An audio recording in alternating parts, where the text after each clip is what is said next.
Density समजून घेण्यासाठी आपण या ठिकाणी एक एक्सपेरिमेंट करणार आहोत. मी एका ग्लासमध्ये फर्स्ट ऑफ ऑल हनी या ठिकाणी इथं टाकत आहे, मध ज्याला आपण बोलतो. याच्यानंतर मी टाकणार आहे पाणी.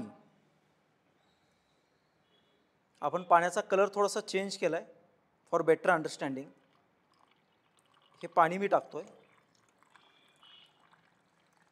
आणि याच्यानंतर आपण टाकणार आहोत ऑइल म्हणजेच तेल.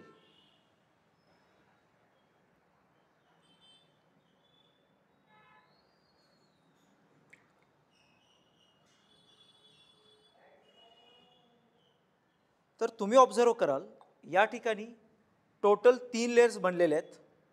पहिली लेयर जी सगळ्यात खालती आहे ती आहे मधाची म्हणजे हनीची.